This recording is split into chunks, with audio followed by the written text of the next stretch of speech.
¿Qué más? En sí, un poco de lo que es la anatomía de la nariz.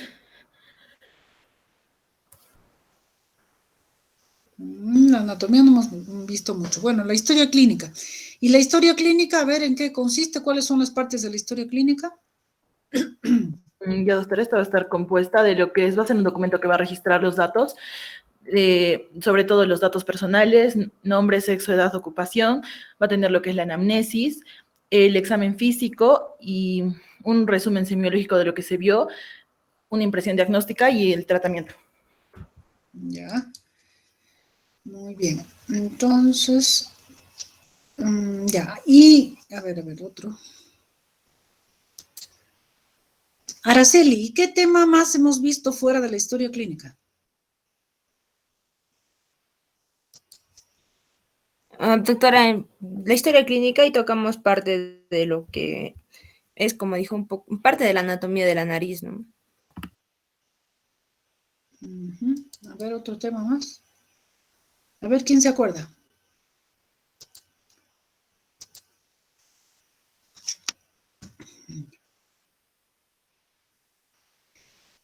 Bueno, eso como parte de la semiología, ¿no? Semiología de la otorrinolaringología.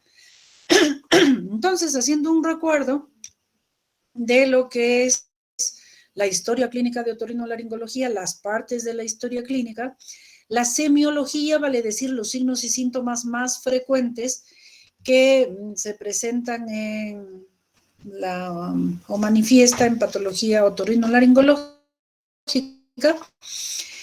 Y uy, ya está, la batería estaba baja. Bien, entonces, y algo que nos faltaba recordar, o se mencionó también algo de los exámenes auxiliares, ¿no? Entonces, ¿por qué aparece esto? Allá.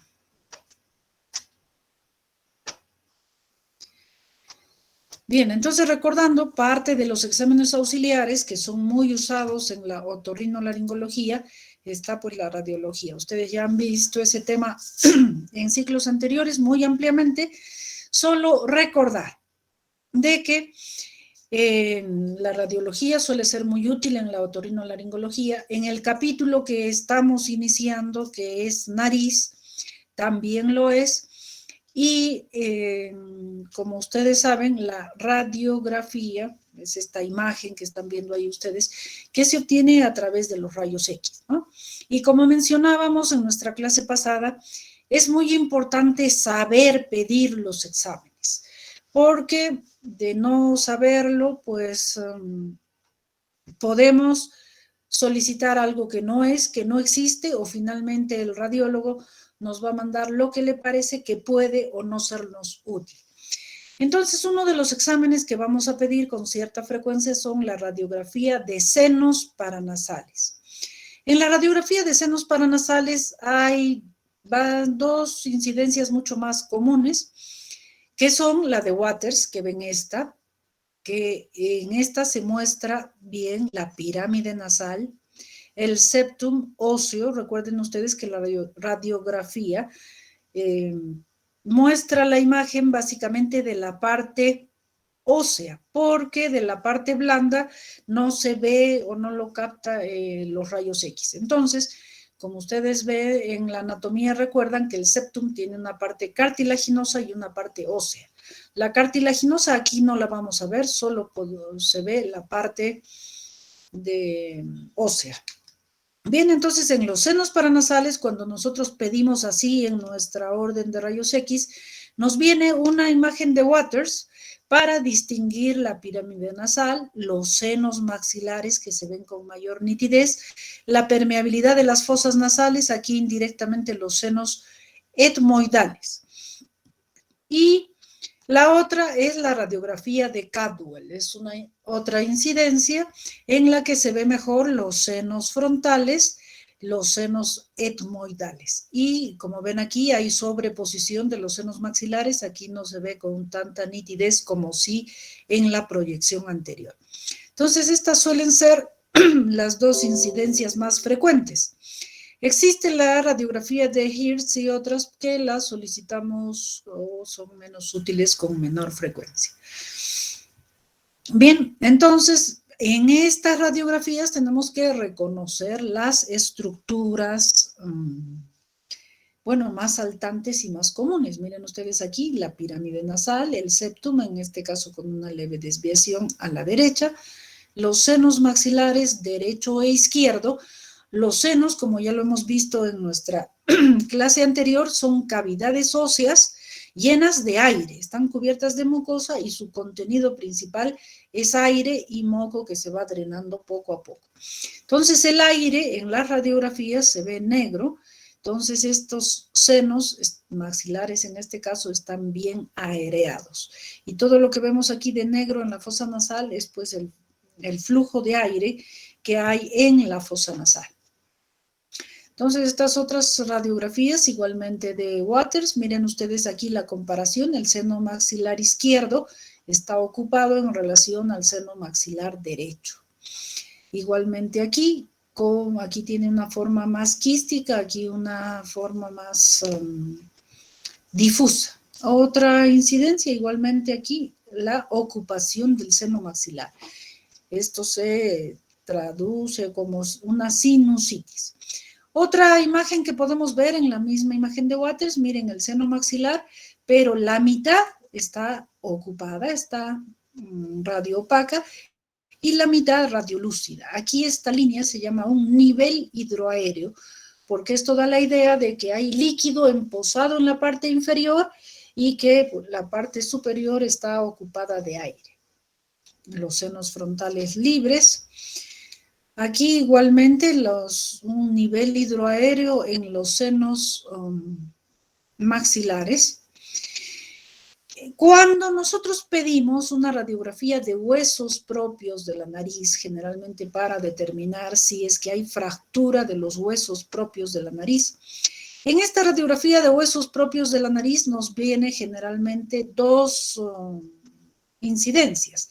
Una, la de Waters, como la que ya hemos estado viendo, en la que se dibuja mejor la pirámide nasal y el septum. Y por supuesto los senos, ¿no? Y viene la otra, en vez de la de Cadwell, viene una lateral que muestra en forma lateral los huesos propios de la nariz del lado derecho y del lado izquierdo para verlo con mayor nitidez si hay o no fractura. Entonces, esto es lo que nos viene cuando pedimos una radiografía de huesos propios de la nariz. Una de Waters para ver la pirámide y otra lateral para ver la indemnidad de los huesos propios de la nariz. Ahí está otra lateral. La otro grupo muy usado de radiografías son las radiografías, las tomografías de senos paranasales. La tomografía, como ustedes saben, viene en múltiples cortes y en diversas incidencias, por diversas formas, y esto puede ser con o sin contraste. Nos suele ser muy útil a nosotros las tomografías de senos paranasales sin contraste. Las pedimos con contraste solo en el caso de sospechar algún tumor vascularizado, solo para eso, porque la tomografía de senos paranasales sin contraste nos muestra muy bien el contenido y la anatomía de la nariz y de los senos paranasales. Entonces aquí, por ejemplo, ven ustedes este tabique ligeramente desviado, no está manteniendo un eje central, está desviado hacia el lado izquierdo. Estos son los cornetes, cornete medio, cornete inferior. Ven ustedes aquí la diferencia del cornete derecho con el izquierdo, que están un poco más hipertróficos en el lado derecho y su desviación al lado izquierdo. Y los senos maxilares están libres, los senos etmoidales igualmente. Entonces, este es el otro corte en el que vamos a ver igualmente la nariz, el septum nasal, el cornete inferior en este caso, y el seno maxilar. Aquí el seno maxilar está con un engrosamiento mucoso. Si se dan cuenta en la tomografía anterior, aquí pareciera que no hubiera nada, que solo fuera el reborde óseo, porque la mucosa es sumamente delgada que prácticamente no aparece. pero en casos de inflamación esta mucosa se hace más gruesa, más edematosa y pues el nivel hidroaéreo que marca la secreción que está acumulada en los senos.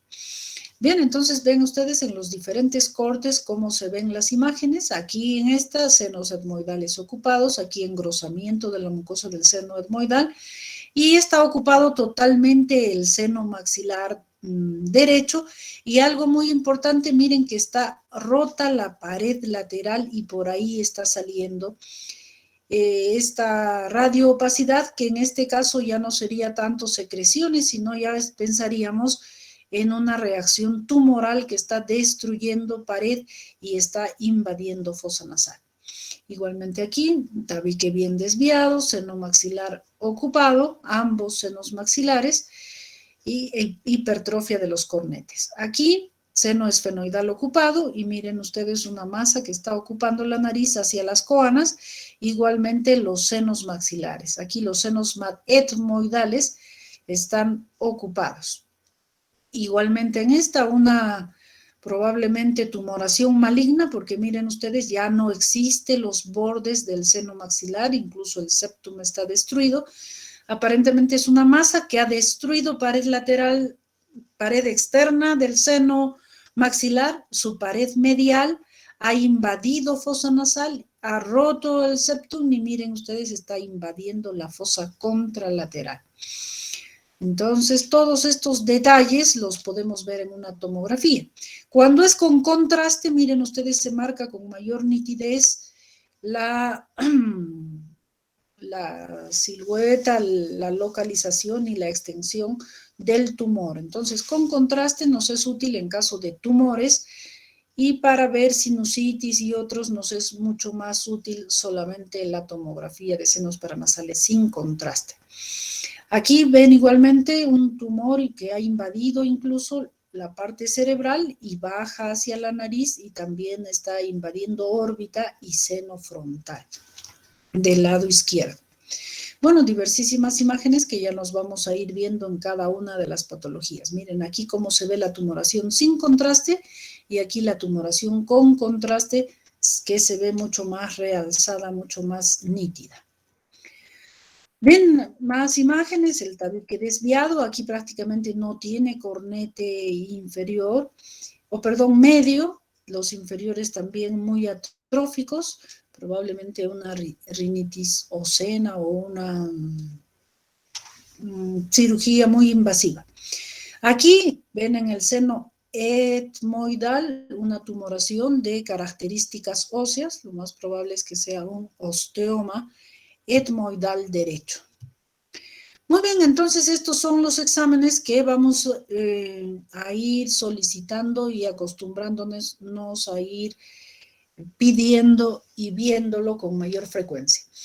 Otra imagen, otro examen que nos ayuda son las angiografías, ¿no? O la angiotomografía, en la que ponen una sustancia de contraste marcando un determinado vaso, en este caso la maxilar interna, y ven ustedes la distribución de los vasos y la cantidad de masa, ¿no? Y en este momento se puede utilizar para embolizar el tumor, vale decir, inyectarle una sustancia embolizante, sobre todo en los nasoangiofibromas, no suele ser muy útil, para que el tumor no sea tan sangrante, y este procedimiento se hace 24 horas antes de la cirugía.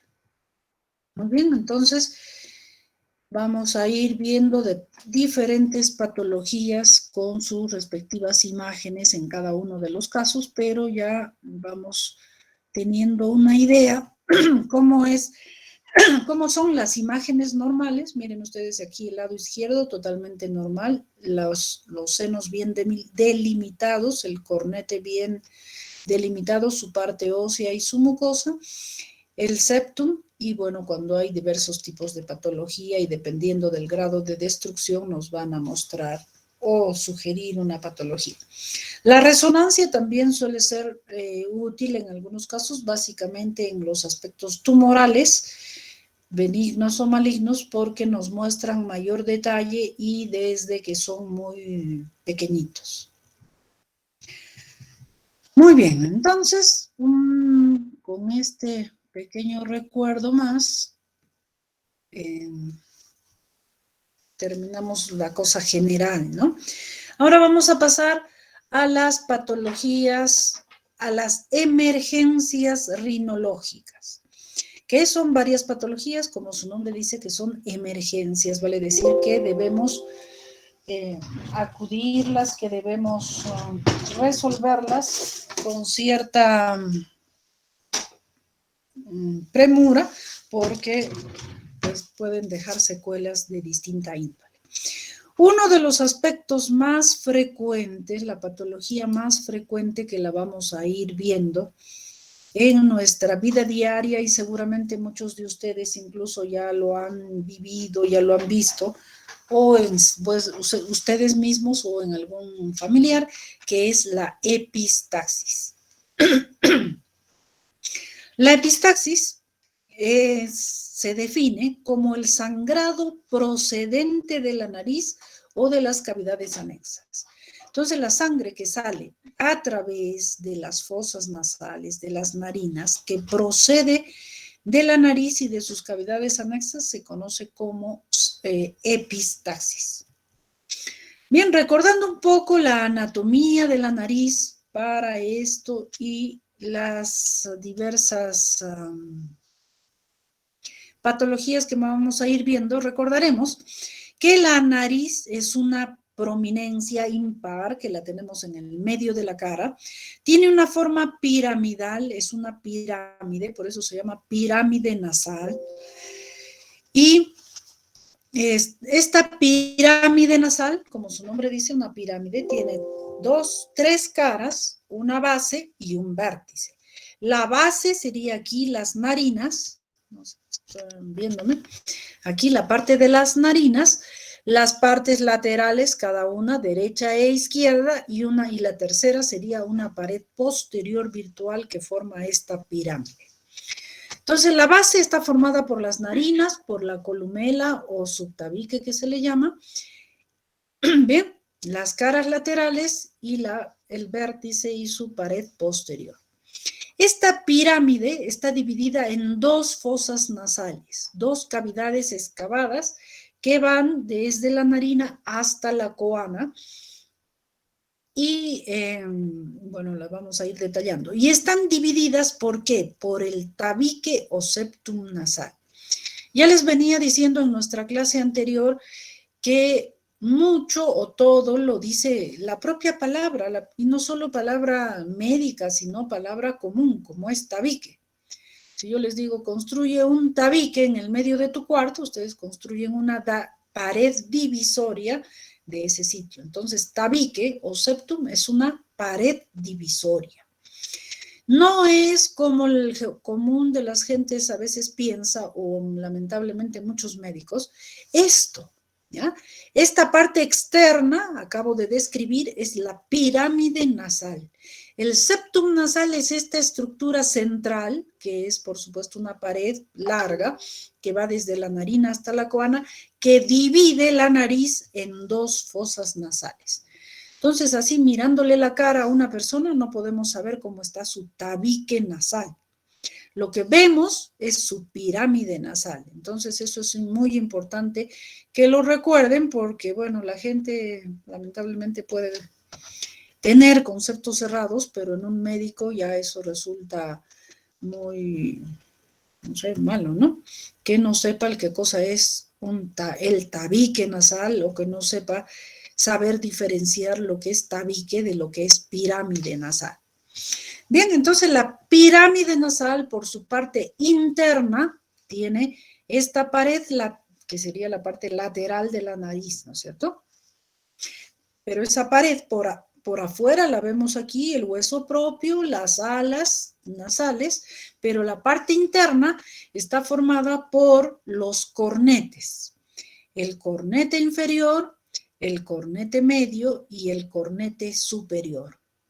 Estas son pequeñas protuberancias, como la ven ahí, que si la vemos frontalmente pareciera como una bolita nada más, pero si la vemos lateralmente son largas, que van desde la parte anterior de la nariz hasta muy cerca de las coanas.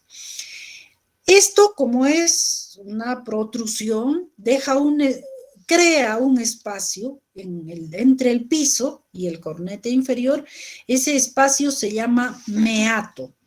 El meato inferior, encima del cornete inferior, debajo del cornete medio, el meato medio, y encima el meato superior entre el cornete superior y el cornete medio. ¿Por qué es importante esto? Primero, porque estos cornetes, esta expansión de la pared lateral por su cubierta mucosa, la mucosa nasal es muy reactiva, muy vascularizada. Entonces, eso permite, primero, la regulación de la cantidad de aire y segundo, el incremento del área de la mucosa nasal, que esto permite el calentamiento y la humidificación del aire antes de que entre en todo el tracto respiratorio posterior, ¿no?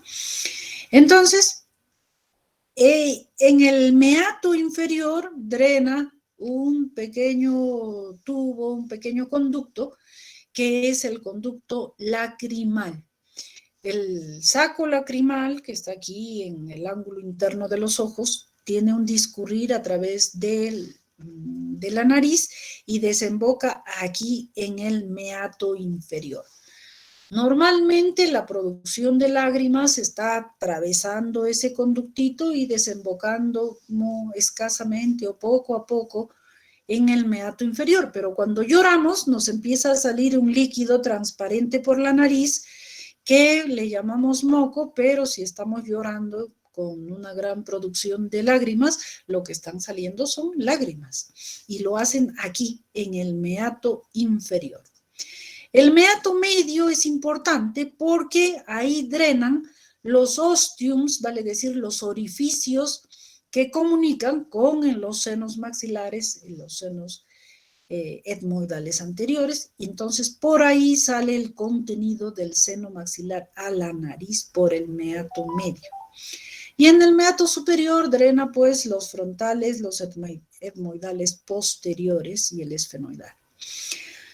Bien importante recordar, y bueno, en el techo de la fosa nasal está pues la lámina cribosa del etmoides por la cual penetran los células nerviosas del primer par del nervio olfatorio. Muy bien, entonces la vascularización de las fosas nasales es muy importante recordarlas. La nariz es un órgano bastante irrigado y su irrigación viene del sistema de la carótida externa y de la carótida interna. De la carótida externa salen las arterias nasopalatinas, la arteria esfenopalatina y la facial, que van entrando en la nariz y terminan aquí en la parte anterior en pequeños capilares, que es el área de Kisselbach. Igualmente, por la carótida interna penetran las arterias etmoidales, ramas de la oftálmica, igualmente van penetrando, discurren por la nariz, van unas ramas a los cornetes y termina igualmente en el área de Kisselbach de la parte anterior de la nariz. El drenaje venoso es, bueno, paralelo al sistema arterial y también tiene un drenaje linfático muy importante que finalmente termina drenando en el grupo yugular. La nariz es un órgano bastante inervado también, no solo irrigado, sino inervado. Tiene ramas que irrigan del quinto par craneal, del décimo que es el vago, ramas simpáticas y ramas parasimpáticas. Todas estas hacen que la nariz sea un órgano muy reflexógeno, vale decir que reacciona muy fácilmente frente a determinadas circunstancias. Por ejemplo, olemos pimienta, empezamos con una gran cantidad de estornudos, moquera, incluso lagrimeo, que es una reacción de la nariz frente a esa noxa. O cambia de clima, por ejemplo, entonces el cornete se dilata un poco más o se achica un poco más, o como veremos después en el ciclo respiratorio, que un cornete está más edematizado que el otro y da flujo alternante de las fosas nasales. Aquí tenemos otro esquema de la vascularización de las fosas nasales. Miren, de la carótida externa sale la maxilar interna, la facial, de aquí la labial superior va al área de Kisselbach. De la maxilar interna salen la palatina descendente y la esfenopalatina, que da una rama septal y una rama hacia los cornetes. La rama septal termina igualmente en el área de Kisselbach. De la carótida interna salen las oftálmicas y de ahí las etmoidales anteriores y posteriores igualmente terminan en el plexo de Kisselbach. Bien, volviendo entonces, haciendo este recuerdo anatómico, volviendo a lo que es la epistaxis. La epistaxis puede ser una enfermedad como tal, de que hay alteraciones en cuanto a la mucosa de la nariz y produce ese sangrado del cual hemos hablado, o en la mayoría de los casos que esta epistaxis es un síntoma, vale decir que es la manifestación de otras enfermedades que lo vamos a describir enseguida. Volviendo un poco a recordar la fisiología nasal, ¿no? ¿Cuál es la función de la nariz? La principal función es la respiración, vale decir, la entrada y salida del aire. Es el órgano que permite el flujo del aire, tanto de entrada como de salida. A eso se le llama respiración. Calentamiento, humidificación. Esto, como ya lo decíamos hace un momento, es responsable la mucosa nasal y mucho más con el área incrementada por los pliegues que hacen los cornetes, para que esa mucosa, en contacto con el aire, caliente y humidifique con la alta vascularización que tiene esta mucosa. La olfacción, ya hemos visto, en el techo está el nervio olfatorio y es responsable de la olfacción. Y mecanismo de defensa. ¿Por qué? Porque también la nariz se defiende frente a elementos extraños. Si entra polvo, por ejemplo, queda atrapado en el moco y el moco al eliminar o al salir sale pues con las partículas que ha atrapado. Incluso desde el vestíbulo, los vellitos, los pelitos que tenemos ahí en el vestíbulo nasal impide que entren elementos grandes, un insecto o partículas grandes a la nariz, que estos vellos van a ser una protección. Más adentro, la mucosa misma, por su textura, por su composición, que es un epitelio cilíndrico ciliado, pseudoestratificado. Entonces, la parte de los cilios, como ustedes saben, los cilios son pequeños como pelitos que tiene la mucosa y que tienen un movimiento y que hacen un barrido del moco y de los elementos extraños que pudieran entrar a nivel de la nariz. Por eso es que seguramente ahí, cuando ustedes han ido a hacer sus guatias o vuestra parrillada, después de haber movido la tierra y todo el proceso que se hace con la tierra cuando uno hace guatias, después se suena en el moco y el moco sale color tierra. Si están en una parrillada, en un incendio, en algún sitio donde hay mucho humo, cuando se suena en el moco, igualmente saldrán partículas negruzcas o plomizas, que es pues del humo del cual han estado expuestos. Y otra función sumamente importante es la resonancia. Es donde el sonido hace prácticamente eco. Resonancia es lo que estoy haciendo en este momento, ampliando, creando una cavidad donde el sonido va a resonar. Entonces, cuando nosotros hablamos, resuena en nuestros senos paranasales. Si yo quito esa función, me tapo la nariz, ustedes sentirán que el sonido es totalmente distinto porque hay una falta de resonancia de los senos paranasales. Y finalmente una función estética, bueno, porque de todas formas tener esta parte anterior de la nariz nos da cierta estética, porque si no tendríamos dos inmensos huecos ahí tallados en el cráneo, ¿no es cierto? Muy bien. Entonces, en cuanto a la epistaxis, puede ser anterior o posterior. Su nombre lo dice anterior. La sangre procede de la nariz, que puede ser de la mitad anterior o de la parte posterior de la nariz. Por eso, dependiendo de dónde esté sangrando, vamos a calificarlo en anterior o posterior. Dependiendo de su intensidad del sangrado, vamos a decir que es una epistaxis leve.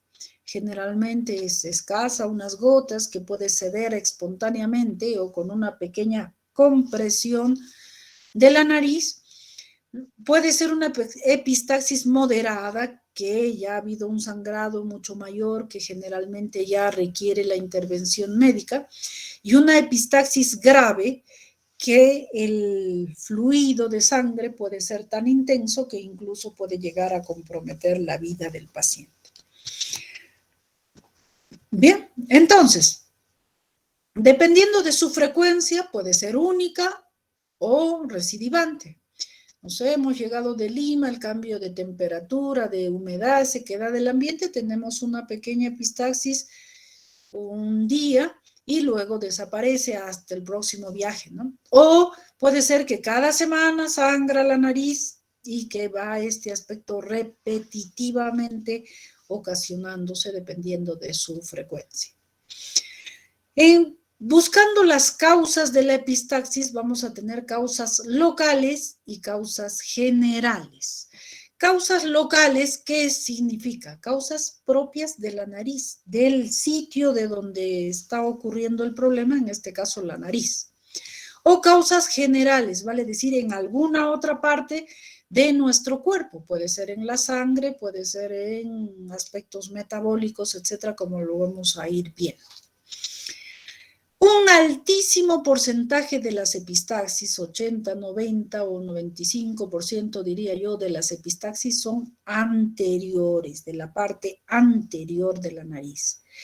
Y un menor porcentaje, 10 o 5%, es de la parte posterior de la nariz y generalmente suele ser en personas mayores de 50 años. Y este cuadrito es muy importante para que ustedes lo recuerden para buscar las causas locales, que nos ayuda con diagnóstico para hacer la anamnesis, para buscar en nuestro examen físico las causas locales. Estas causas locales pueden ser traumáticas y no traumáticas. Las causas traumáticas pueden ser quirúrgicas, un trauma quirúrgico, lo han operado del tabique nasal, se han hecho una rinoplastía, algo, y que porque no taponaron bien o porque se han lastimado vasos muy extensos, etcétera, podríamos tener una epistaxis como complicación quirúrgica, ¿no?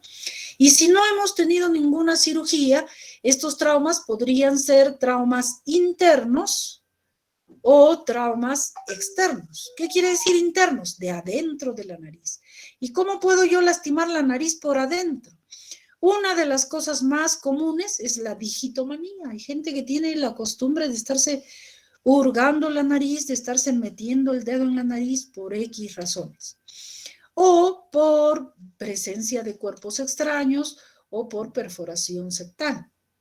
Y los traumas externos, como su nombre dice, pues de la parte de afuera, muy común en agresiones, accidentes de tránsito, asaltos, caídas, deporte, etcétera, de alguna forma que hay algún elemento que impacte sobre la nariz, lo que le ha pasado a la Padula hace algunos días, ¿no? Ese es un trauma externo de la nariz.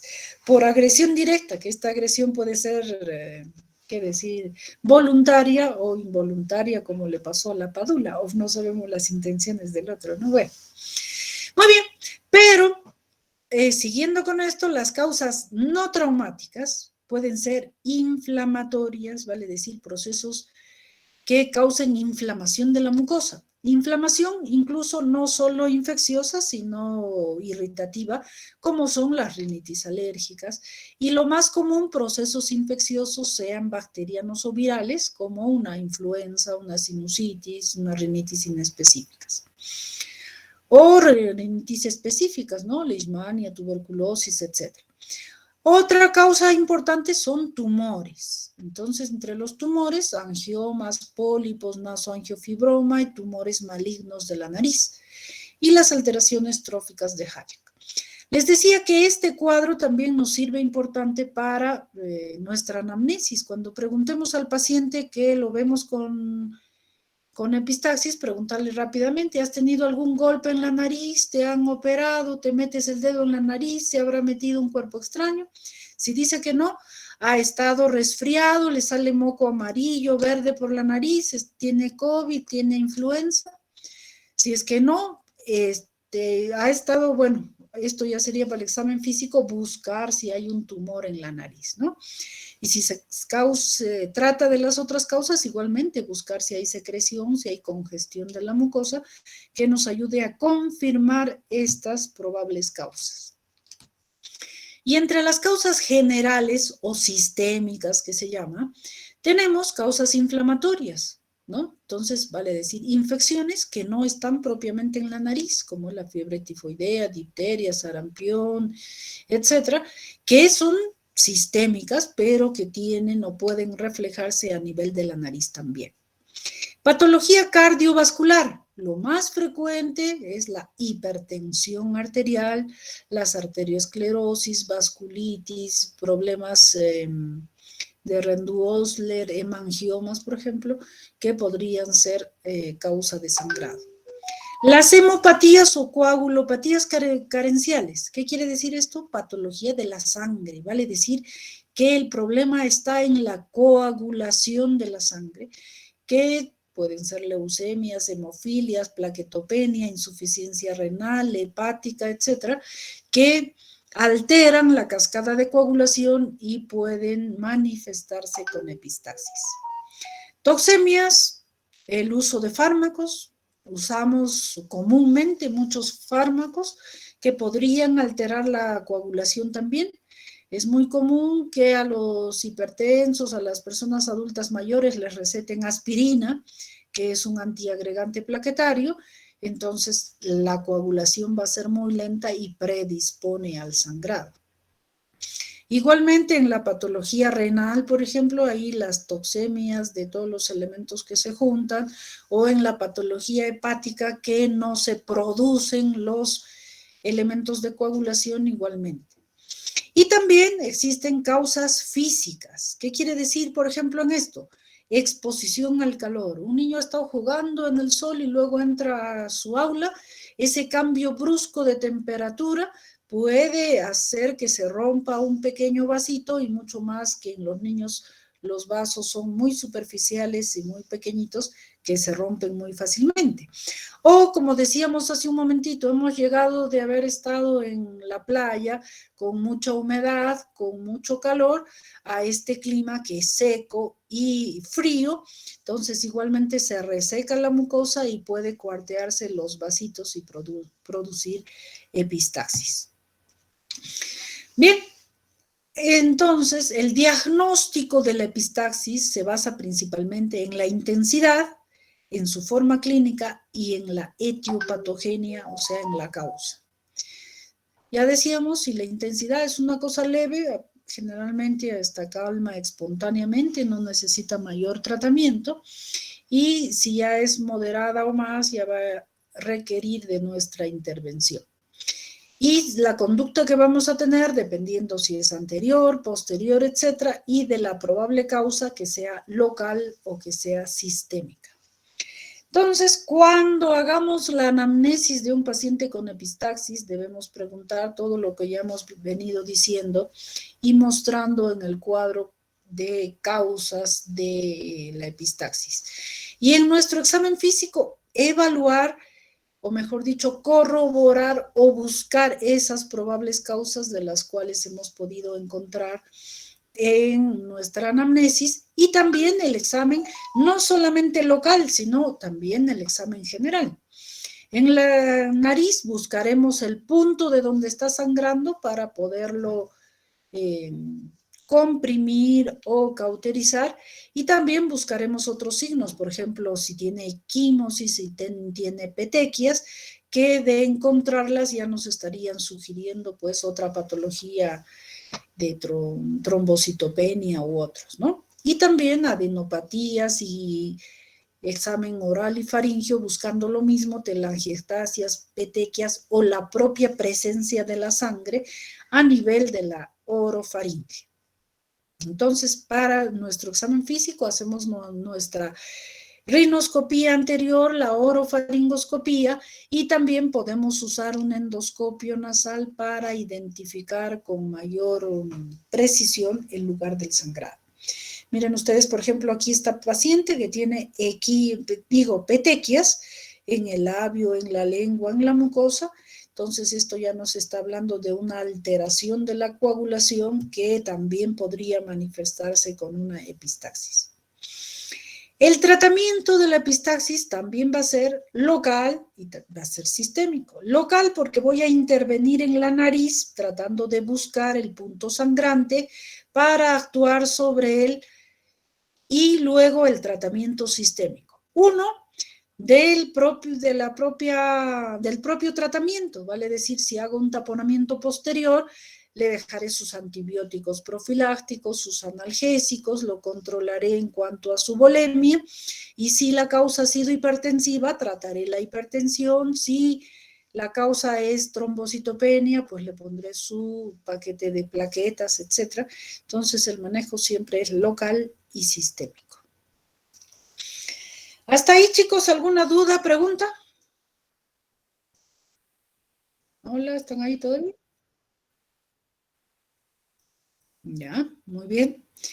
Entonces, en cuanto al tratamiento local de la epistaxis, una de las medidas más frecuentes es la compresión de las alas nasales contra el septum nasal.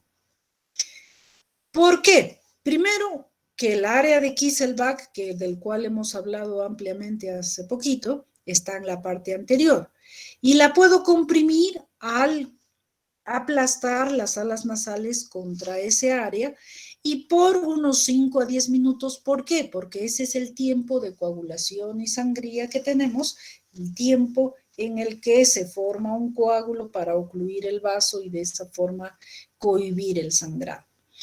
Si eso no fuera suficiente, pues acudiremos a la cauterización, que puede ser química o puede ser eléctrica, que lo iremos viendo después. Si con eso no fuera suficiente o no tengo elementos para la cauterización, o la causa es una hipertensión, por ejemplo, que tiene mucha fuerza y que si solo le cauterizo la fuerza del vaso y más si no controlo la presión, puede sangrar, pues le ponemos también un tapón anterior. Como su nombre dice, taponamiento. Le pongo un tapón, una cosa que hace como tapa, que ocluye totalmente, en este caso, la nariz, ¿no? Entonces consiste en llenar la fosa nasal de gasa, o esta gasa puede ser con una sustancia oleosa, etcétera, para que comprimir el vaso que esté sangrando y evitar el sangrado. Si el sangrado es de la parte posterior de la nariz, pondremos un taponamiento postero-anterior, vale decir, vamos a tapar el orificio posterior de la nariz, que sería la coana, y el orificio anterior, y por supuesto en el intermedio, rellenar la fosa del tapón anterior. Entonces el tapón es postero-anterior en los casos de sangrado intenso. Y recordarle siempre el tratamiento sistémico, pues le he cauterizado, le he ocasionado una quemadura, lo he manipulado, le causo dolor, le daremos analgésicos. Si el tapón va a permanecer mucho tiempo o he arrastrado gérmenes de otra parte, su antibiótico profiláctico, porque le voy a causar una sinusitis. Si ha sangrado mucho, habrá que restituir volemia, ponerle líquidos, y bueno, si es que hay plaquetopenia, transfundir plaquetas, si hay una infección, tratar la infección, si hay un tumor, operar el tumor o darle el tratamiento que corresponda. También hay un tratamiento quirúrgico en las epistaxis, sobre todo si son intensas, que podemos hacer una electrocauterización a través de una endoscopía nasal. Vale decir, usando un endoscopio, unos lentes que están diseñados en un tubo delgado y que los puedo conectar a una cámara y magnificar la imagen y de esa forma manejar, ver mejor dónde está el problema y poder cauterizar. O hacer la ligadura de esos troncos que hemos mostrado, de esos vasos importantes como son la etmoidal anterior, la posterior o la esfenopalatina. En casos de sangrados muy intensos, incluso se puede hacer la ligadura de la maxilar interna. La arteria maxilar interna está detrás del seno maxilar. Entonces, para eso hay que abrir la pared anterior del seno, sacar la pared posterior del seno maxilar y allí está la maxilar interna que la podemos ligar para cohibir algunos sangrados importantes. Y existen sangrados aún más cuantiosos que quizás no se pueda controlar de esa forma. En todo caso, hay que hacer la ligadura de la carótida externa. O felizmente en estos últimos años, la radiología intervencionista que ha inventado la embolización. Como les mostraba hace un momento, que ellos entran con un catéter por la femoral hasta ubicar la arteria, el vaso sangrante, y que le pueden poner sustancias que embolizan, que ocluyen la luz de los vasos y de esa forma disminuir el sangrado nasal. Bien, esto ya vamos a ver con mayor detalle cómo es la técnica del taponamiento nasal anterior. Solo reiterarles de que es importante una fuente de luz para ver las cavidades estas profundas, oscuras, para tratar de ubicar de dónde está procediendo este sangrado, la luz para ver lo que voy a hacer, no hacer procedimientos a ciegas porque puedo lastimar la mucosa o los cornetes o, bueno, causar mayores problemas.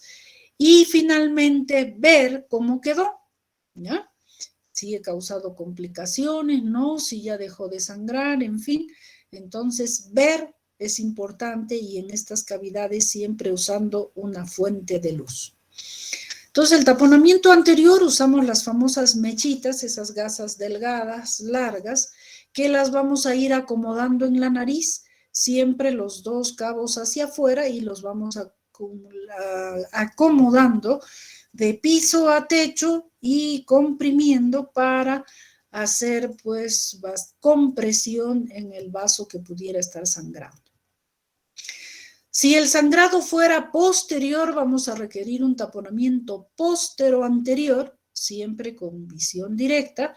Ahí, además de lo que se ha mencionado, vamos a usar una sonda que entre por la nariz, salga por la boca.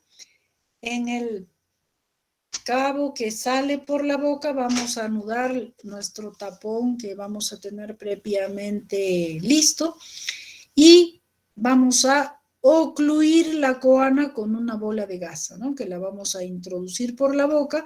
Con el dedo lo vamos a impactar detrás de la úvula en la rinofaringe, quedando así ocluida la coana. Luego hacemos nuestro taponamiento anterior y fijamos el tapón en la parte anterior. Y los hilos del taponamiento posterior, acomodarlos por el carrillo, la boca, sin traccionar el velo del paladar ni la comisura, y pegarla en la cara para tenerla para el momento en que tengamos que retirar el taponamiento. Lamentablemente, la mayoría de nuestros procedimientos, o todo en la vida, ¿no?, tiene sus probables complicaciones que hay que evitarlas. Entonces, en el taponamiento anterior podemos producir una sinusitis, podemos lacerar la mucosa, los cornetes, podemos producir sinequias o lesiones de la columela. Siempre tener en cuenta las complicaciones, las consecuencias de lo que hacemos. Por ejemplo, Si no estudian, bueno, otorrinolaringología, pues al final van a desaprobar el curso. Igualmente, entonces, ¿cómo se previene? Estudiando para dar un buen examen.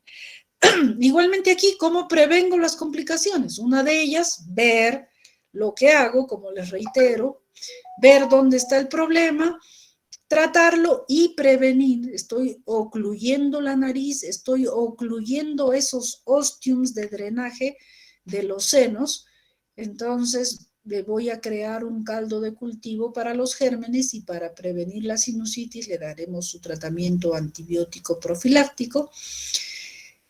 Bien, y en el taponamiento posterior igual, además de todo lo mencionado, hay que tener cuidado con problemas que puedo ocasionar a nivel del oído. ¿Por qué? Porque la trompa de Eustaquio está ahí en la coana y entonces al ocluir esa zona no solamente estoy ocluyendo la nariz, estoy ocluyendo la entrada de la trompa de Eustaquio y voy a causar problemas a nivel del oído.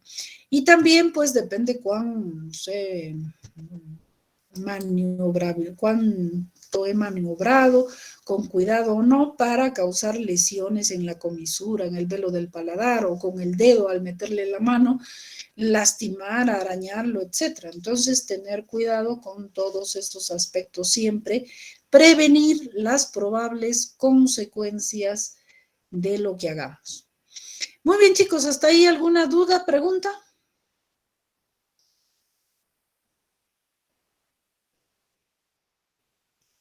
A ver, Entendible, doctor. ya, muy bien. A ver, Melanie, ¿cuáles son las causas locales de la epistaxis? Melanie, no está. Doctora, ¿me escucha? Te escucho ahora, dime. Dime, Melanie, ¿cuál es la respuesta a la pregunta que te he hecho?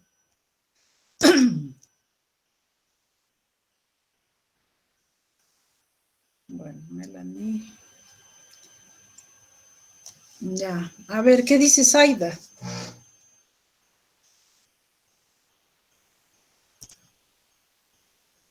Zaida. ¿Yo puedo contestar, doctora? Adelante, Lucas, sí, por favor. Las causas locales de epistaxis estas se separan en traumáticas y no traumáticas. Dentro de las traumáticas se encuentran las quirúrgicas y las no quirúrgicas. Y dentro de las no traumáticas están las inflamatorias y tumorales. Entonces, dentro de las quirúrgicas traumáticas, la que más podemos encontrar son las complicaciones de intervenciones sobre la región, ¿no? de las fosas nasales de la nariz.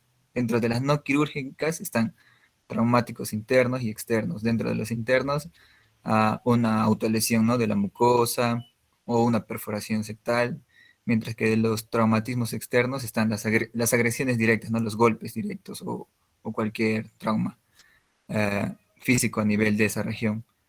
Y entre las no traumáticas están las inflamatorias tumorales. Dentro de las inflamatorias podemos encontrar todos los que son causadas por inflamación, ¿no?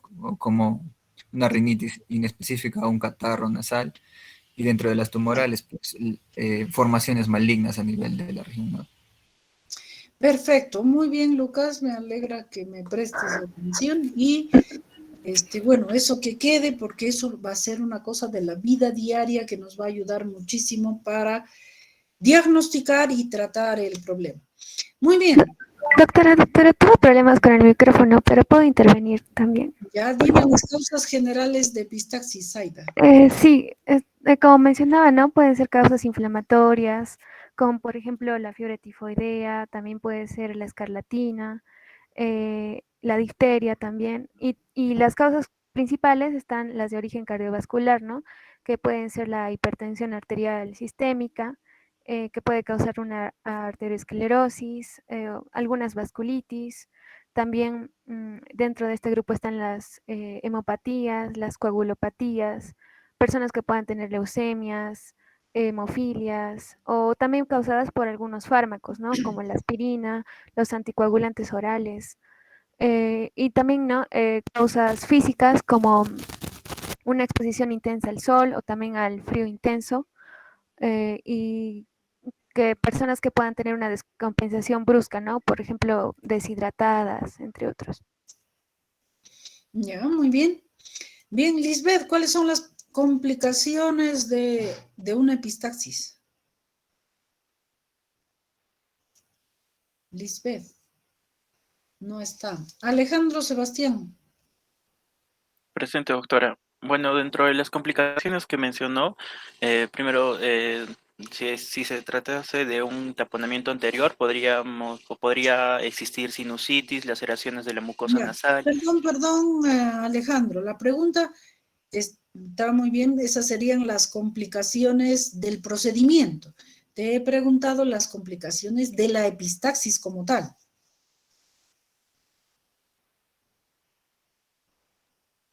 ¿Me dejo entender?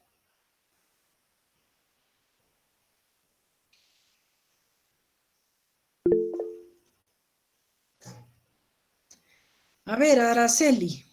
¿Y qué pasa? Doctora, ¿podría ser una aspiración o tal vez si es un sangrado intenso, podría ser una hipovolemia? Ya, ¿algo más?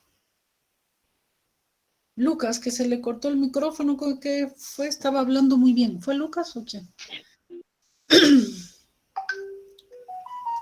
Bueno, a ver, ¿algo más? ¿Quién quiere intervenir?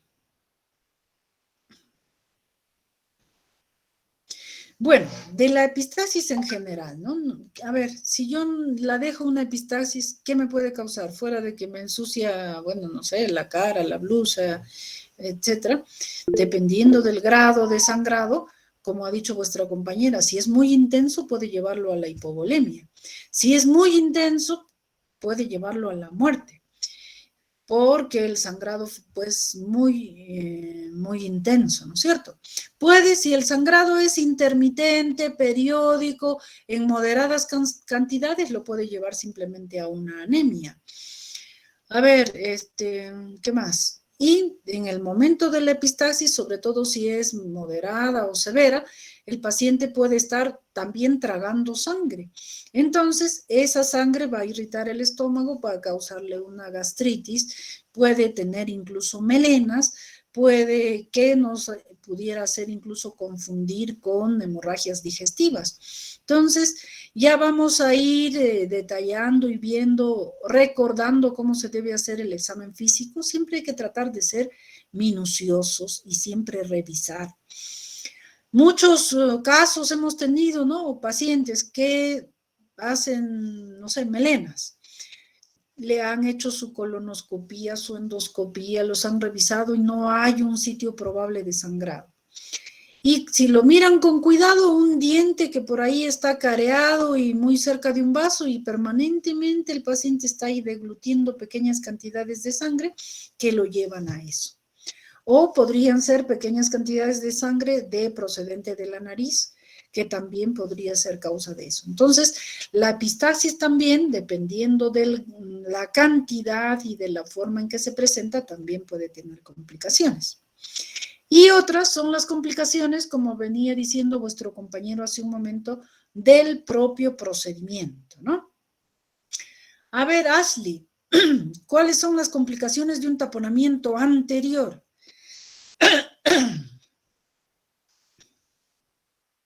Ashley, no está. Brandon. Doctora, sí estoy presente, ¿me escucha? Ahora te escucho, pero dime cuál es la respuesta. Ah, ya. Doctora, ¿sería esto que pueda presentar ulceraciones? O, Ulceraciones. Ya. ya. Doctora, ¿puedo seguir? O que pueda presentar algunas perforaciones, ya sea septales, o que la paciente también pueda presentar ya sea una sinusitis. ¿Me estás preguntando o me estás respondiendo? No, estoy respondiendo, doctora. Ya. ¿Qué más?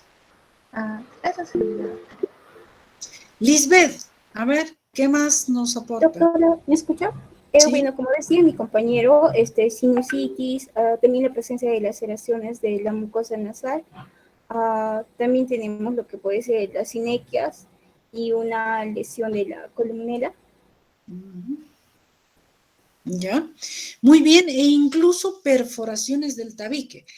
A veces, por eso les reitero, es importante ver lo que hay, lo que hacemos. Muchas veces hemos visto de que, bueno, mi profesora de otorrino me dijo que la nariz medía 7 centímetros, yo agarro una pinza y le meto la gasa 7 centímetros, sin saber lo que me llevo delante.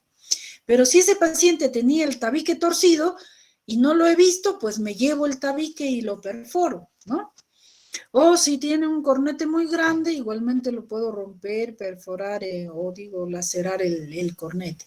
Por eso les reitero una vez más, importantísimo ver, en todo, no solo en la epistaxis, ver lo que hay, ver lo que hago y ver lo que quedó.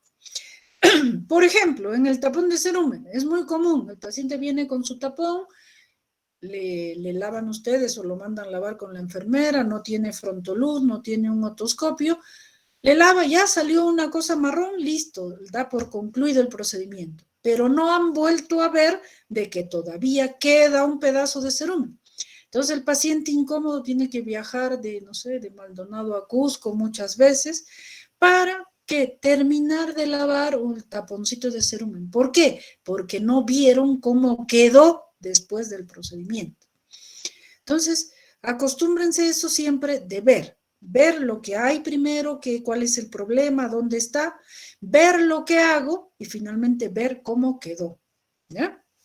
Eso les estoy reiterando, chicos, porque es sumamente importante y lamentablemente recibimos o vemos casos, eso que por un pequeño descuido de no revisar, de que quedó otro cuerpo extraño, de que quedó un pedazo de cerumen, que quedó un pedazo de gasa,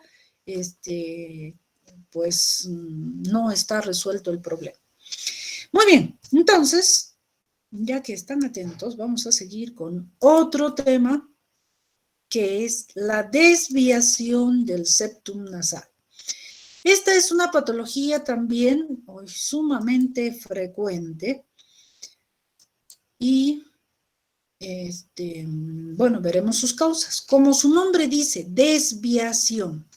Este tabique o septum nasal, esta pared divisoria de la nariz que empieza aquí en la columela y termina en la parte posterior, en la coana, en la parte posterior de aquí del vómer. Entonces, este tabique está formado por la lámina perpendicular del etmoides, por el vómer y en la parte anterior el cartílago cuadrangular.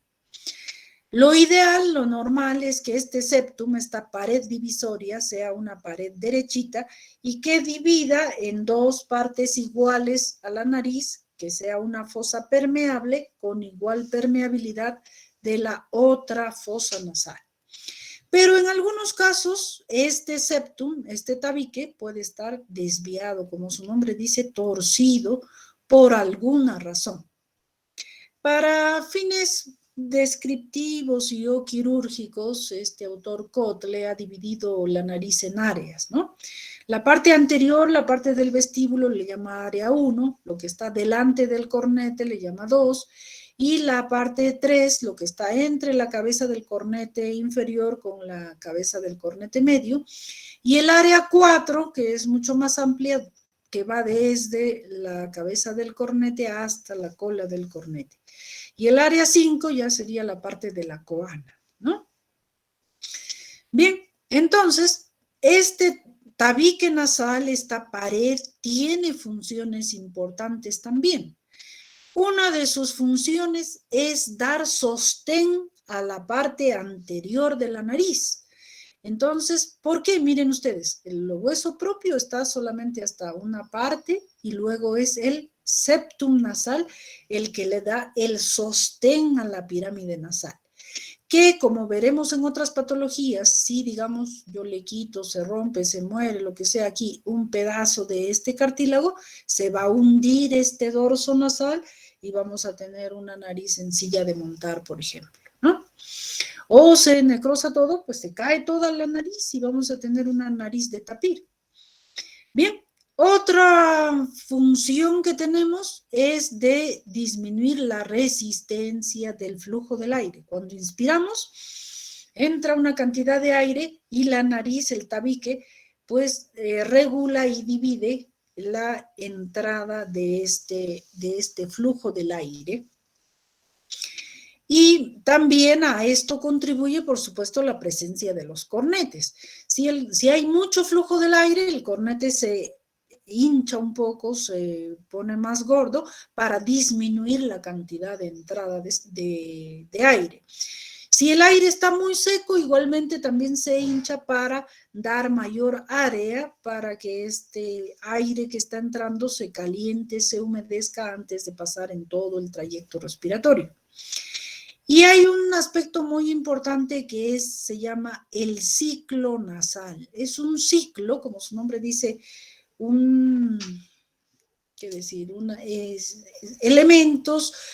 eventos que se suceden uno tras de otro y que se van repitiendo. Eso es un ciclo.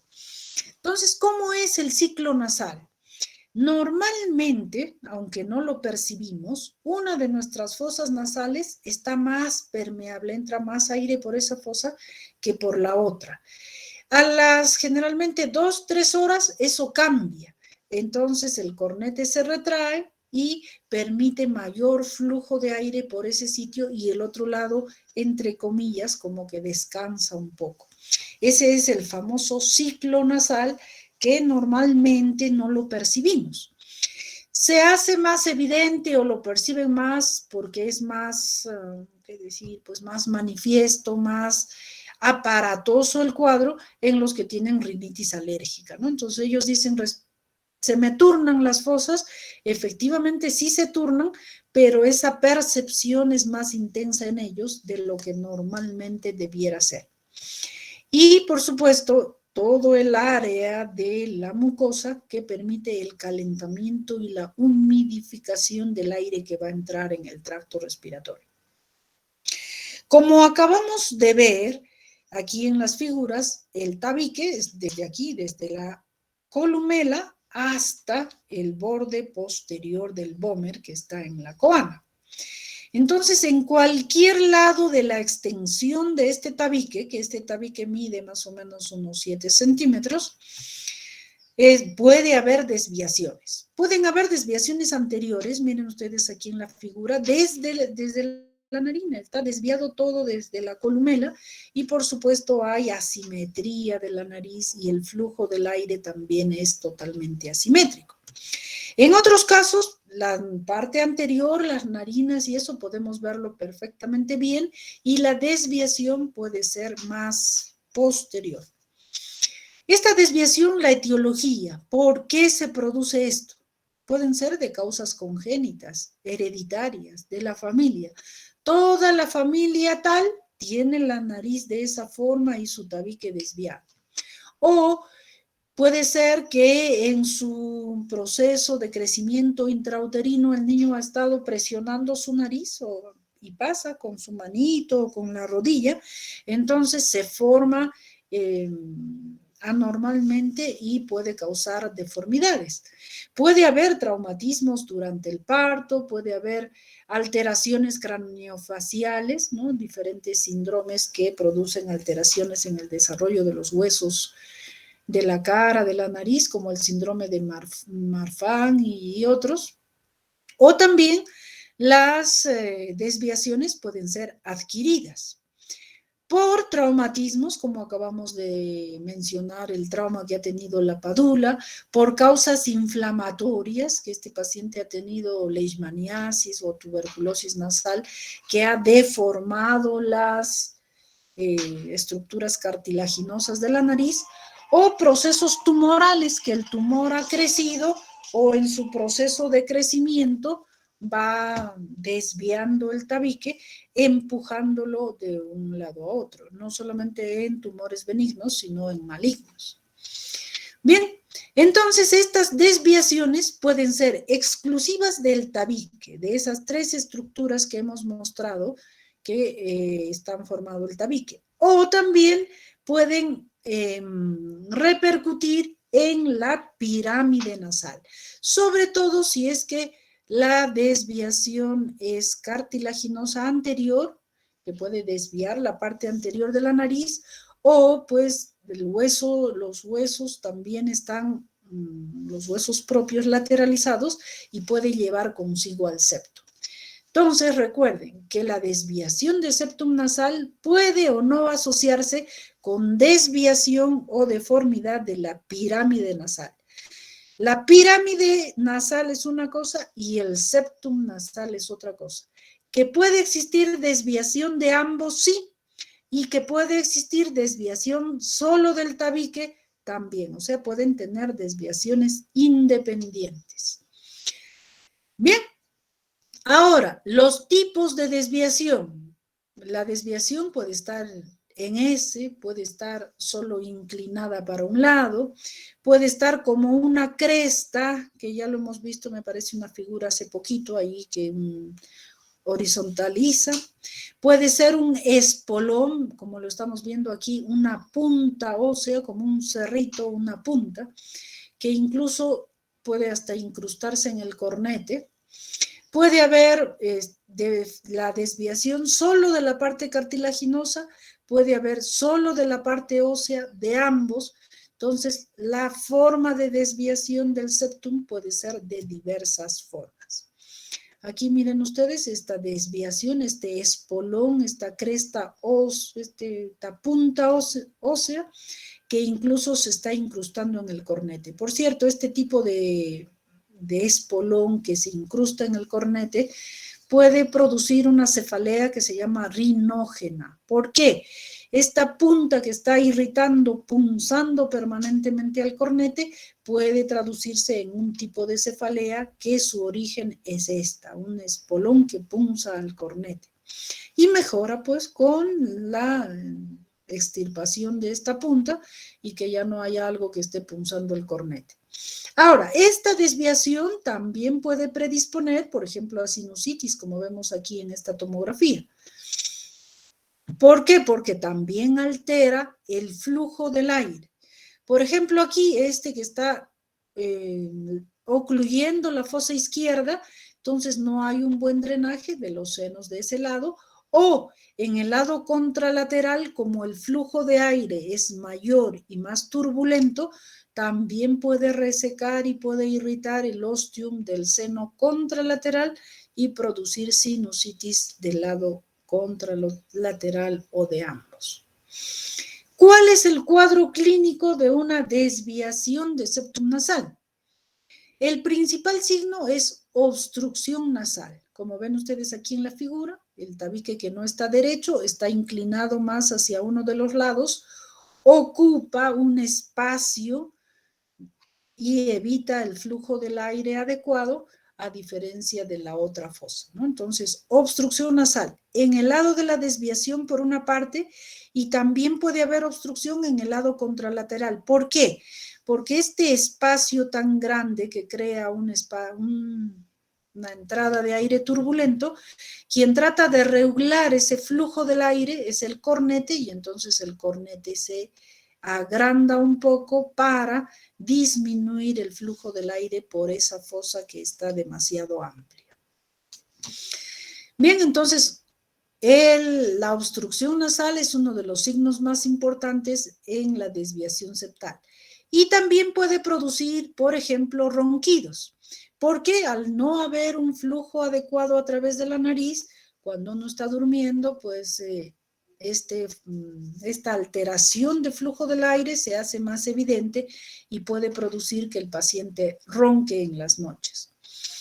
Otro, puede haber epistaxis, igualmente que las zonas que están muy expuestas, y entonces el aire entra, lo reseca, o el paciente, como siente obstrucción de ese lado, e incluso toca que haya algo que está obstruyendo, y el paciente piensa que es un moco y algo y trata de arrancarlo y lo está lastimando permanentemente y produce epistaxis.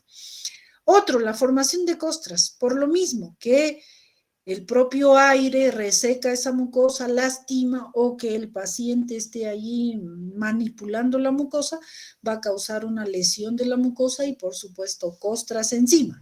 Y sobre estas costras se pega el moco e incrementa la obstrucción nasal. Los episodios de cefalea, como decíamos, sobre todo cuando hay espolón que punza el cornete, puede producir una cefalea rinógena. Puede predisponer a la sinusitis, como lo hemos visto en la imagen anterior. Y si el flujo del aire está bastante disminuido, incluso durante la noche, además de los ronquidos, puede presentar apneas durante el sueño. Y si es un niño, puede ocasionar alteraciones en su crecimiento maxilofacial, ¿ya? Puede hacer de que el paladar sea más ojival, como el niño está con la boquita abierta porque no puede respirar bien por la nariz, causa alteraciones en la mordida, en el crecimiento de la mandíbula, etc. Y también podría ser una complicación de estos problemas. Entonces,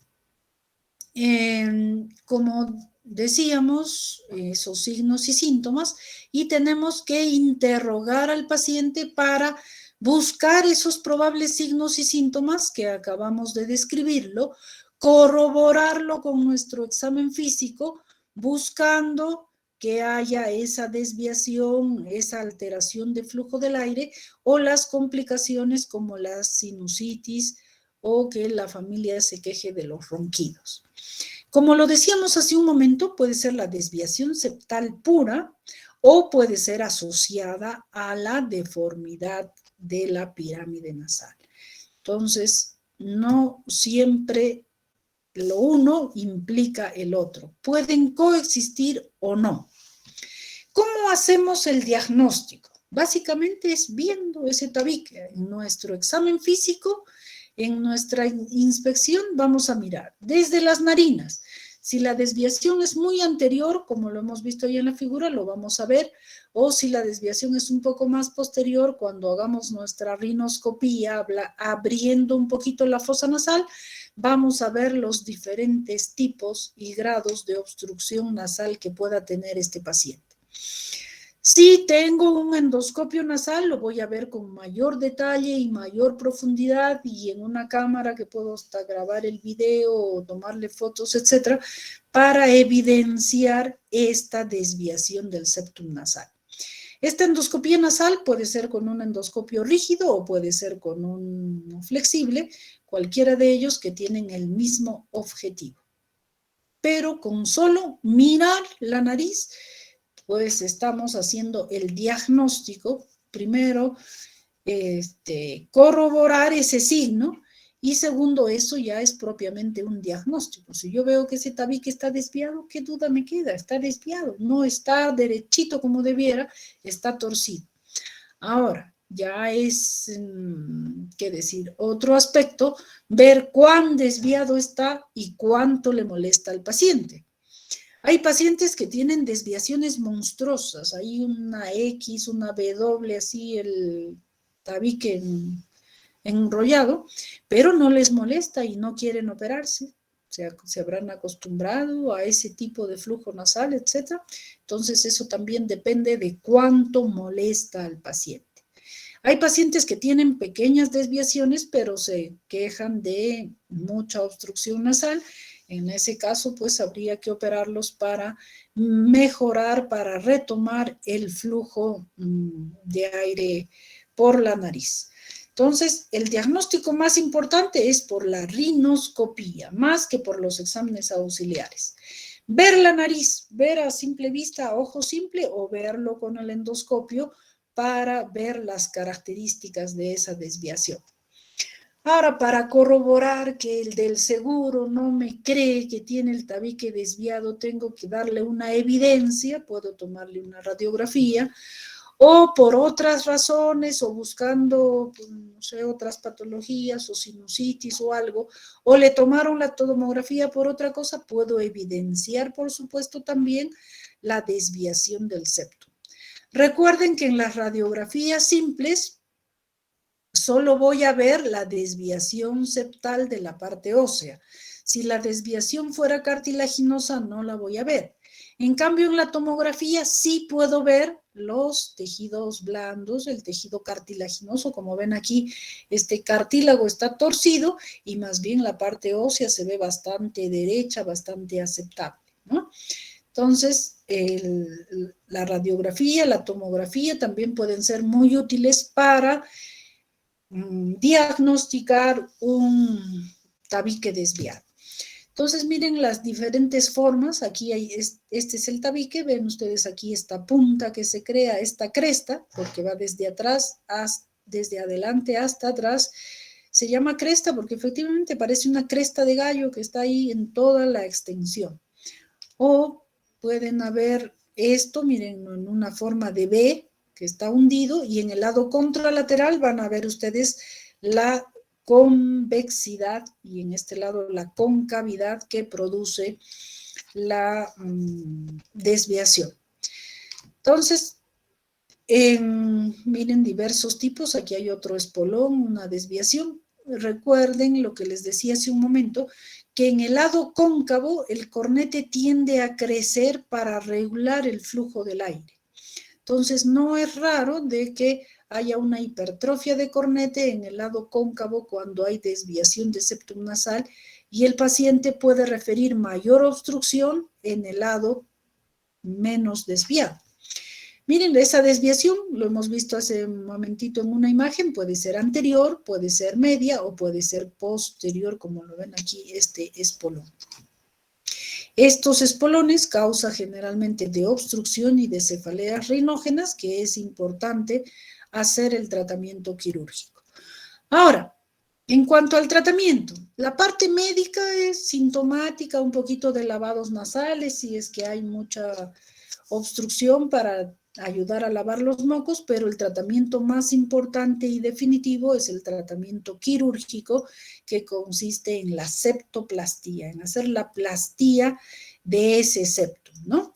Entonces, el procedimiento es básicamente decolar la mucosa desde el pericondrio, dejar el cartílago y el hueso desnudo para trabajarlo, para quitar ese espolón, para cortar, para reacomodarlo y luego cubrirlo con su mucosa, que hay que tratar de mantenerla indemne durante el acto quirúrgico.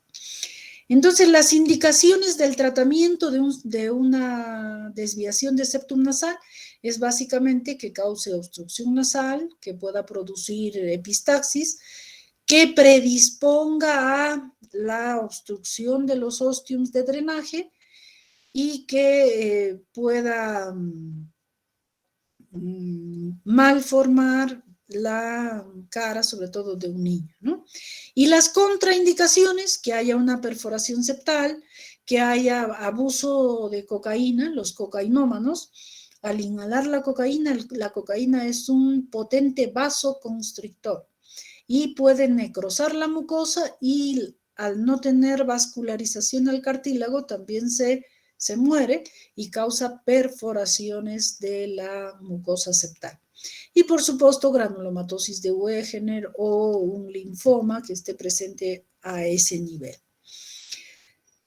Bueno, la técnica quirúrgica, eso no importa mucho en este momento. Lo importante es que el tratamiento sea o es quirúrgico para restaurar la permeabilidad de las fosas nasales, tratando de mantener un septum derechito.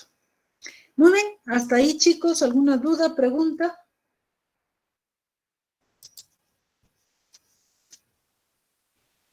A ver, todo está Para claro. pasar una sonda nasogástrica, entonces se tiene que observar las fosas nasales, doctora. Lo ideal sería que sí, porque muchas veces, y más pues encuentran un obstáculo y le fuerzan para tratar de meter la sonda, entonces pueden lastimar la mucosa. Y no es raro que después de que han intentado ponerle una sonda, vengan con el paciente con epistaxis porque pues le han lastimado la mucosa, ¿no?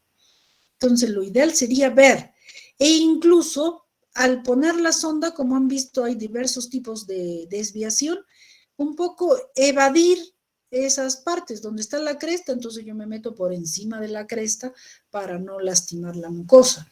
Igualmente, en el caso de las... se me ha ido la idea.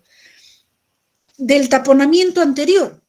No todo el que viene con epistaxis tiene el tabique perfecto y que yo lo pueda taponar. Muchos tienen desviación de tabique concomitante, entonces si yo no veo bien, puedo lastimar la mucosa hasta perforarla. O en muchos casos, y nos ha pasado, que hay que entrar de emergencia a hacer una septoplastía. ¿Por qué? Porque el paciente tiene una epistaxis, por decir, derecha, y tiene una convexidad del septum a la derecha y no permite ver de dónde está el sangrado. Entonces, solo para poder ver de dónde está viniendo el sangrado hay que hacerle su septoplastía y de paso taponar, ¿no? O acomodarse, me pongo mi mechita por encima, por debajo, por el costadito, viendo de no lastimar ese tabique que está desviado, ¿no? Entonces, ¿responde a tu pregunta o te queda alguna duda todavía? Sí, un poco, pero también he dicho que cuando en el lado cóncavo se empieza a hipertrofiar para compensar el espacio, también se dañaría así. ¿Se dañaría qué? ¿La mucosa? La mucosa. Sí, puede ser. Puede ser. A ver, te voy a mostrar y justamente va a estar muy propicio para comentarles un casito. Mientras ubico la imagen más óptima, les diré, una vez tuvimos un caso de un niño como de 10 años, que el papá dice, yo llevé a mi niño al hospital porque tenía resfriado y empezó a sangrarle la nariz. Incluso, miren, el papá ya sabía que el resfriado produce epistaxis y que lo taponaron al niño y que empezó a sangrar mucho más. Entonces lo llevó a una clínica, lo atendieron y la doctora que lo vio un tejido ahí medio granulomatoso, intensamente sangrante, y lo refirió al hospital del seguro, porque el niño era asegurado, para que le hagan descartar un nasoangiofibroma. Bueno, se descartó el nasoangiofibroma y cuando revisamos la nariz, lo que había ocurrido, a ver cuál figura es más, ya. Miren, este es el cornete inferior. Entonces, en este niño, la persona que le hizo el taponamiento inicial lo hizo tan bruscamente que le hizo un corte aquí, partió el cornete y la parte libre la evertió, la tiró para atrás junto con la gasa. Entonces, por eso empezó a sangrar mucho más, pues porque le han lacerado el cornete y el cornete es sumamente vascularizado. Cuando lo vio el otorrino, pues vio un tejido allí sangrante, cruento, que pensó que era un tumor. Pero como les digo, ya viendo con calma después, era que le han partido el cornete y lo han abierto. ¿Ya? Entonces, eso es por una maniobra brusca que realizó la persona al realizar el taponamiento. Por eso les reitero, es importante ver. Por ejemplo, si yo veo esta nariz que tengo que taponar, primero el cornete generalmente es un tejido blandito. Entonces es fácil de retraerlo o con la presión del taponcito se va retirando casi automáticamente. Pero el tabique no. Entonces, verlo. Y, por ejemplo, aquí yo no le voy a meter, pues aquí, por aquí voy a tratar de meterle el tapón porque está a la cresta. Tengo que hacerlo por encima, por debajo, acomodarme viendo cómo está el tabique. Entonces, por eso es importante ver lo que hacemos. No sé si eso un poco responde a tu pregunta o alguna duda todavía. Sí, doctora, muchas gracias. Otra figura que quería.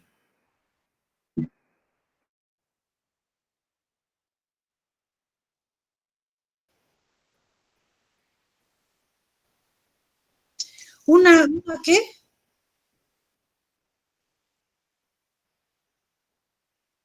Destrucción. ¿A qué le llamas destrucción? ¿Perforado o fracturado o qué?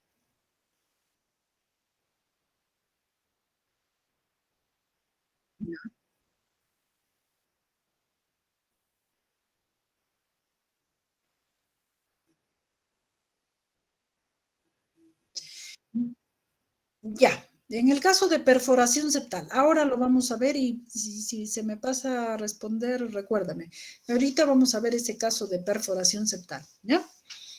¿Alguna otra pregunta? Muy bien, justamente tenemos el tema este de la perforación septal. Ay. Como su nombre dice, perforación, es un hueco, es una perforación. Miren ustedes en esta figura lo que ya hemos visto, un tabique perfecto o completo, su vómer, su lámina perpendicular del etmoides y el cartílago cuadrangular. Lo más común es que se perfore el cartílago, porque el cartílago es, primero, la nutrición del cartílago es por imbibición, es por contacto con la mucosa. Entonces el cartílago desnudo está ahí, la mucosa de un lado lo alimenta y la mucosa del otro lado. Entonces si algo le pasa a la mucosa, y si es de los dos lados peor, este cartílago se muere sin nutrición. Entonces ahí ocurren las perforaciones. O en el caso de la leishmaniasis que ha hablado vuestra compañera, igualmente la infección causa destrucción de la mucosa y después consecuentemente destrucción del cartílago y prácticamente el cartílago pues se arruga, desaparece, es una destrucción como ha dicho vuestra compañera. Es más raro que haya perforaciones de la parte ósea del septum nasal. Puede haber como complicación de una cirugía de repente o de algún tipo de trauma intenso que podría haber desgarrado la mucosa y el hueso de esa zona. Pero lo más común es que la perforación sea cartilaginosa. Bien, entonces, reiterándoles que el cartílago, que es un buen pedazo, que es la parte anterior de la nariz, que está formada por este cartílago cuadrangular, y está también mucho más expuesto, tiene riesgo de tener varias lesiones, como es el caso de la perforación. Las causas, la etiología de esta perforación son varias, pueden ser traumáticas, ¿no? Y estas traumáticas pueden ser quirúrgicas, y como les decía hace un momento que, no sé, pues he operado un tabique muy desviado, se me ha desgarrado la mucosa, he sacado mucho tejido y podría crear una perforación.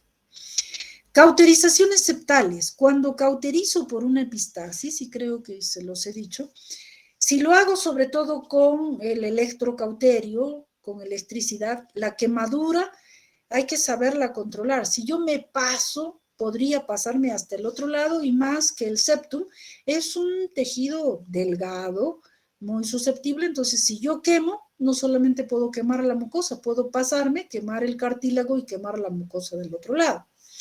O cuando yo opero, les decía hace un momento, tengo que decolar la mucosa de un lado, del otro lado, para el cartílago desnudo, trabajarlo. Pero si la mucosa no le pongo o se me lacera, entonces dejo cartílago desnudo y ese se muere muy fácilmente y puedo crear una perforación. Un taponamiento a presión, hemos hablado hace un momentito de los taponamientos, cuando también le meto mucha presión, a veces hay que poner, no sé, 4 o 5 mechas, o por alguna razón causo demasiada presión en determinada área y por mucho tiempo, podría causar una perforación. Un hematoma o absceso septal.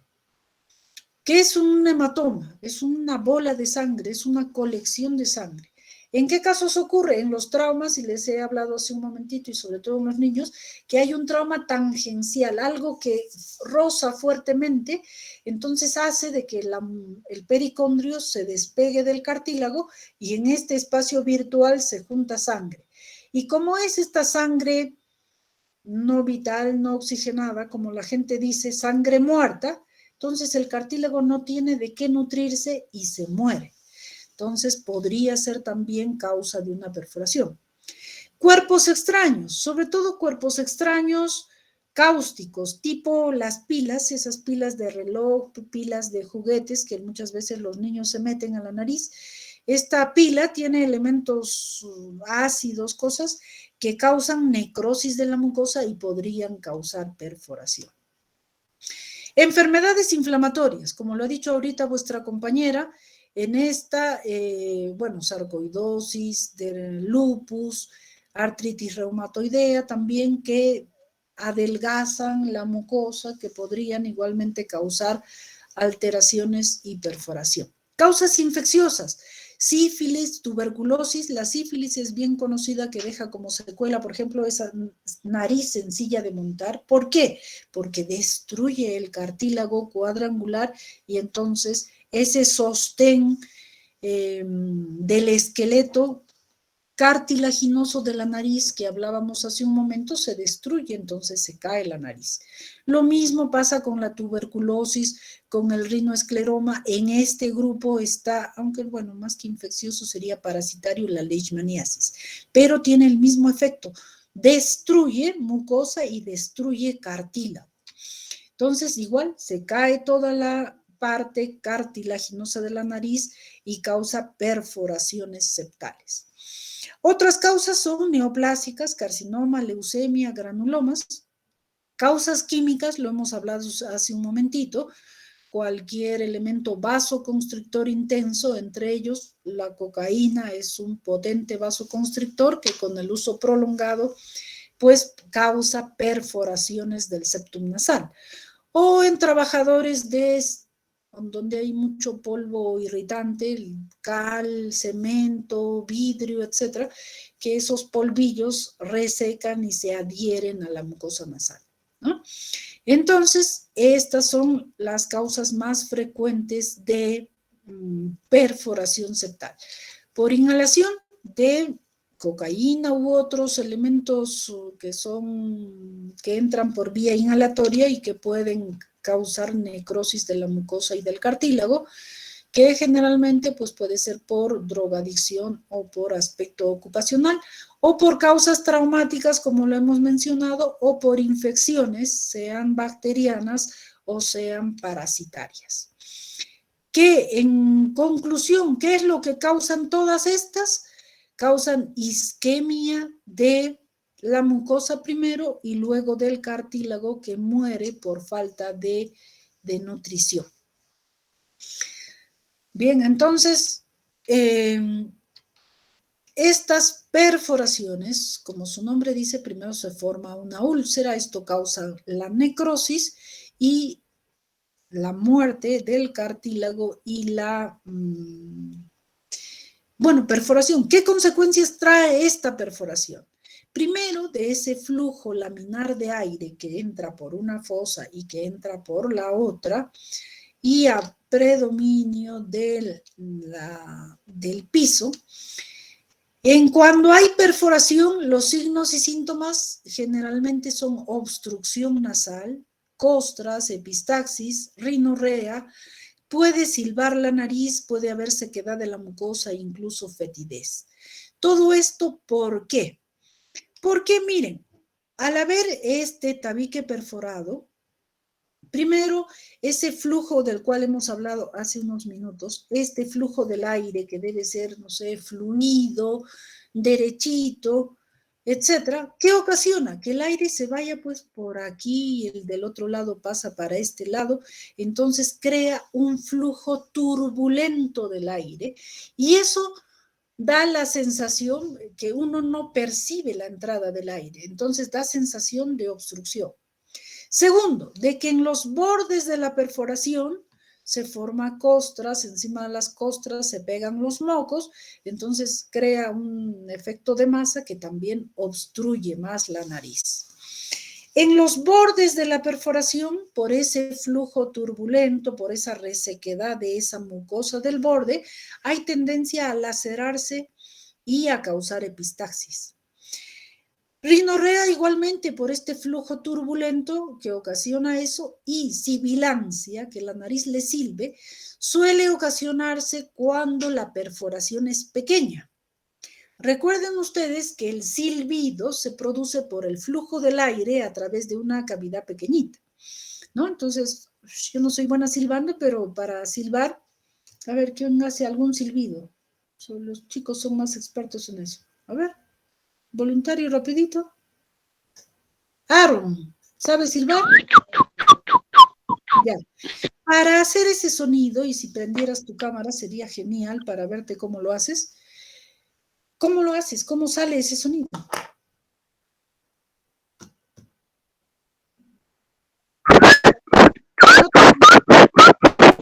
No te vemos la boca. Aaron, no te hemos visto la boca para ver cómo es ese Ya sonido. prendí la cámara. ¿No se ve?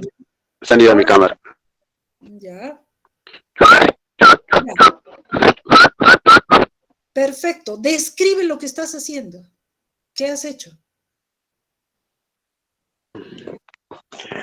Traté de formar una O cerrada, ¿no? Con mis labios y traté de botar el aire para que pueda pasar por ese pequeño orificio, dándole sonido. Perfecto. Entonces lo que has hecho es crear un orificio pequeño. En la boca, pues bueno, frunciendo para crear un orificio pequeñito. Y luego eliminar aire fuerte a presión con cierta fuerza por ese orificio pequeño. Entonces la salida de aire por un orificio pequeño produce el silbido.